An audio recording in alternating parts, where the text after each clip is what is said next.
गांव देवीपुर में अर्जुन नाम का एक 18 वर्षीय युवक रहता था। अर्जुन अनाथ था। माँ उसे जन्म देते ही चल बसी और पिता विश्वनाथ 8 साल की उम्र में जंगल में लापता हो गए। अर्जुन एक टूटी फूटी झोपड़ी में रहता था। पास ही गांव के मुखिया शिवराम और उनकी पत्नी शारदा रहते थे।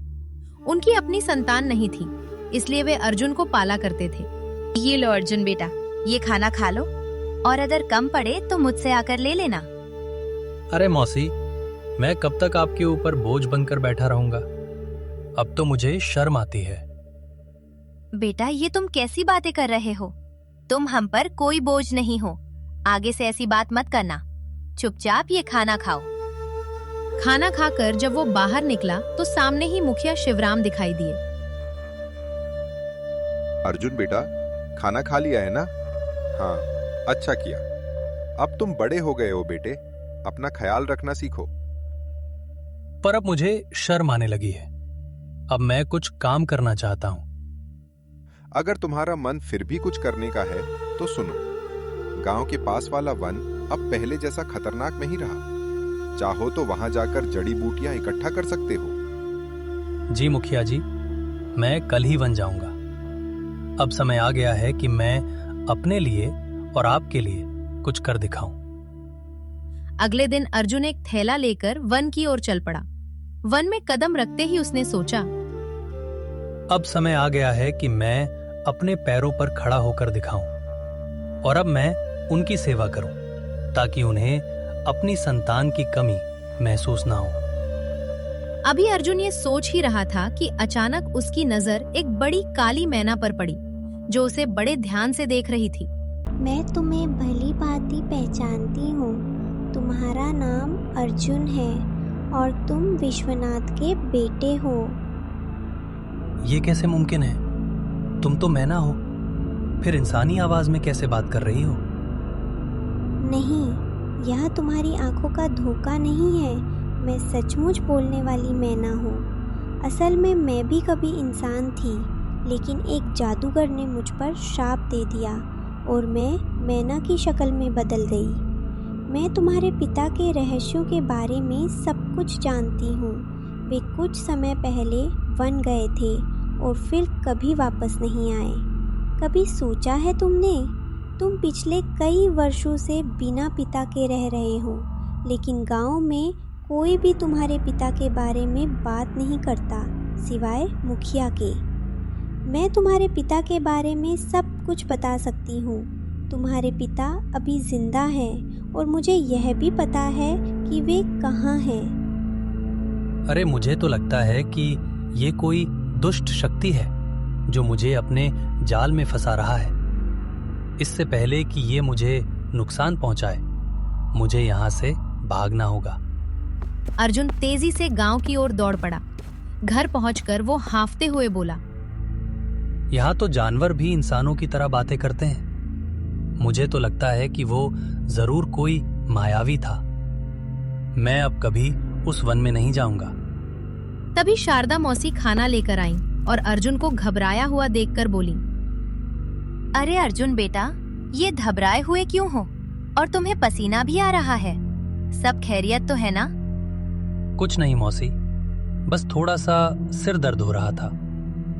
बेटा, अगर तबीयत ठीक नहीं है तो काम मत करो। लो, पहले ये खाना खा लो और थोड़ा आराम कर लो। अगली सुबह जब अर्जुन नींद से जागा तो उसके मन का डर समाप्त हो चुका था। वो अपने आप से बोला, उसकी बातों में सच्चाई नजर आती है। वो मैना मेरे पिताजी के बारे में जरूर कुछ जानती है और ये भी सच है कि मुखिया जी ने हमेशा बात टाल दी। मुझे उस मैना को ढूंढकर अपने पिताजी के बारे में पूछना चाहिए। ये कहकर अर्जुन वन की ओर चल पड़ा और कुछ ही देर में वो मैना उसी स्थान पर आ गई। मुझे पता था कि तुम जरूर आओगे, क्योंकि तुम भी अपने पिताजी विश्वनाथ की तरह ही बहादुर हो। मैं सिर्फ इसी वजह से आया हूं, क्योंकि मुझे अपने पिताजी से मिलना है। बताओ, मेरे पिताजी कहाँ हैं? कल मैंने कहा था कि इसके लिए पहले तुम्हें मुझे इस शाप से मुक्त कराना होगा, लेकिन तुम चिंता मत करो। मैं जानती हूँ कि तुम बचपन से ही गरीकी से जूझ रहे हो। हाँ, तुम बिल्कुल सही कह रही हो। मैं सचमुच गरीब हूं, लेकिन अब हर वक्त मुखिया जी पर बोझ बनकर रहना मुझे अच्छा नहीं लगता। मैं चाहता हूं कि अब मैं खुद कमाऊं, ताकि वे दोनों चैन से बैठकर खाएं। अगर तुम चाहो तो मैं तुम्हें धन कमाने का रास्ता दिखा सकती हूँ। अच्छा, मगर वो कैसे? तुम मेरी मदद कैसे कर सकती हो? मैं इस वन के सारे रहस्यों को जानती हूँ। आओ मेरे साथ चलो। ये कहकर मैना उड़ चली और अर्जुन उसके पीछे पीछे चल पड़ा। मैना अर्जुन को एक पुरानी खदान के अंदर ले गई। खदान के अंदर जाते ही अर्जुन की नजर एक चमड़े के बक्से पर पड़ी। अरे, इस बक्से में क्या है? मैं अभी इसे खोलकर देखता हूँ। जब अर्जुन ने उस बक्से को खोला तो उसमें बेहिसाब सोने के सिक्के और दुर्लभ पत्थर निकले।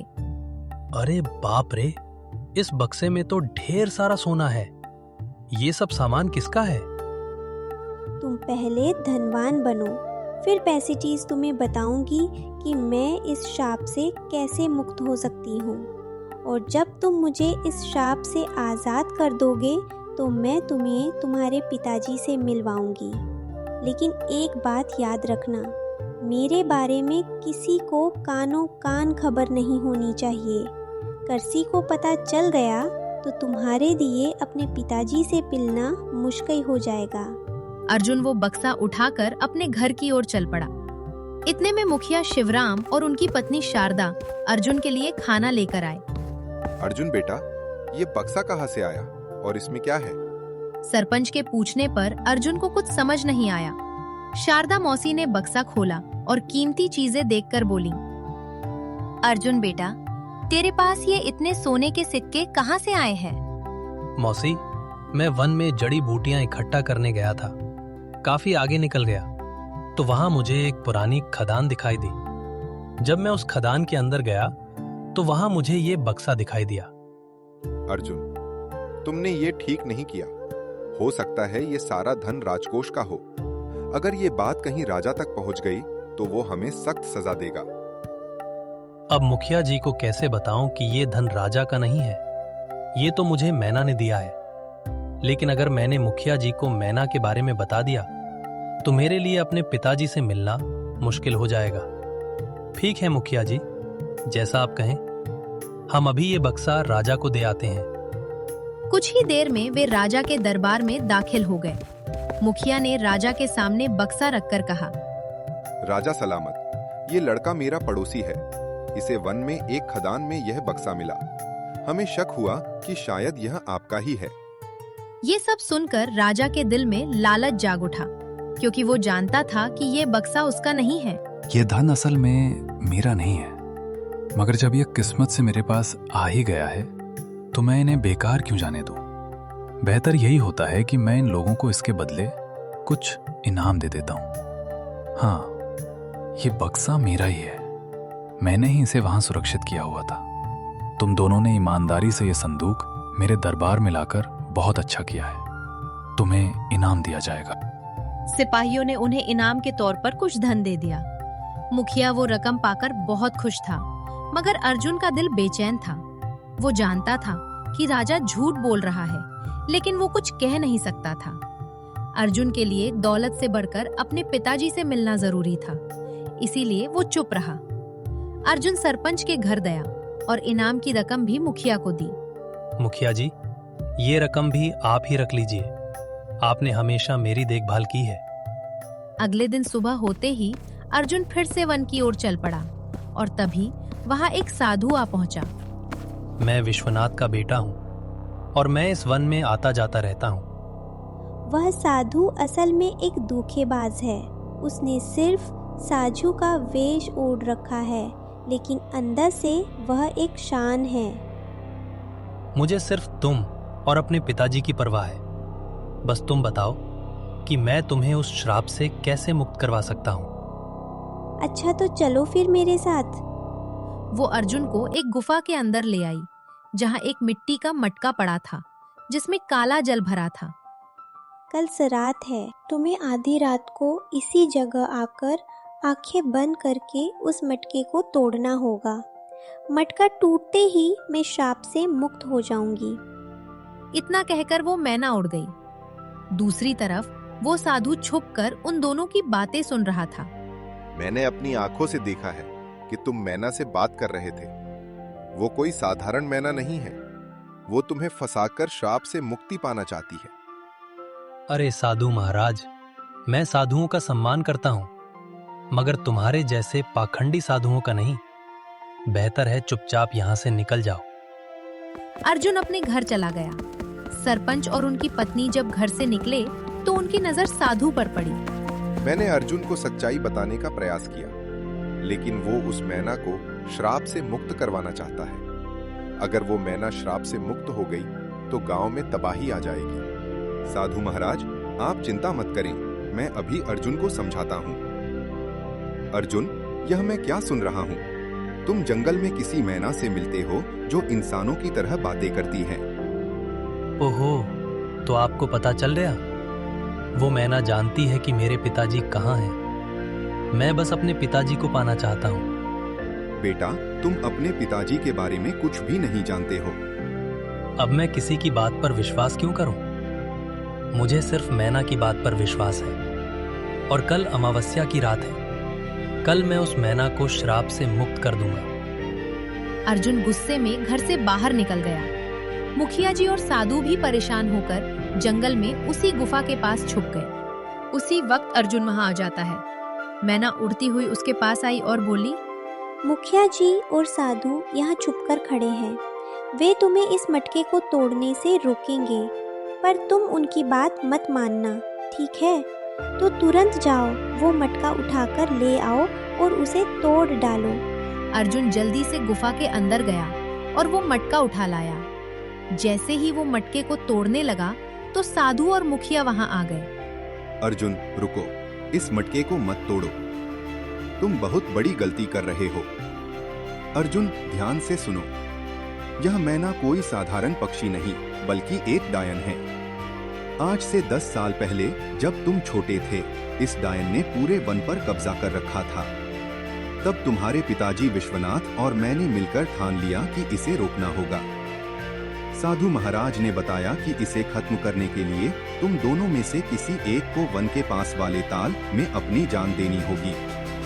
तुम्हारे पिताजी बहादुरी से आगे आए और यह बलिदान स्वयं देने का निश्चय किया। उन्होंने ताल में छलांग लगाई और साधु महाराज ने उस डायन की सारी शक्तियां एक मटके में कैद कर दी और उसे मैना में बदल दिया। यह राज हमने तुम्हें भी कभी नहीं बताया। यह सिर्फ उसकी एक चाल है। ये लोग झूठ बोल रहे हैं। सच्चाई वही है जो मैं कह रही हूँ। तुम्हें धन, सामान सब मैंने दिए। अब मैं तुम्हें तुम्हारे पिताजी से भी मिलवा रही हूँ। अर्जुन भ्रम में पड़ गया और उसने वो मटका जमीन पर फेंककर तोड़ दिया। अर्जुन, तुमने मेरा बड़ा काम आसान कर दिया। अब मैं आजाद हूँ और अब तुम सबकी शामत आ गई है। मुझे माफ कर दीजिए मुखिया जी, मैं उसके बहकावे में आ गया था। क्या अब इसका कोई हल नहीं बचा? इसका बस एक ही हल है कि हमें तुरंत उस ताल के पास जाना होगा। ये मुसीबत मैंने खुद मोल ली है, इसलिए इससे मुक्ति भी मैं ही दिलवाऊंगा। ये कहकर अर्जुन ने ताल में छलांग लगा दी और अपनी जान कुर्बान कर दी। साधु ने तुरंत डायन को फिर से एक मैना के रूप में बदल दिया, मगर इस बार उसके पास इंसानों की तरह बोलने की शक्ति भी नहीं रही। मुखिया को अर्जुन के जाने का बहुत दुख था, मगर वो क्या कर सकता था?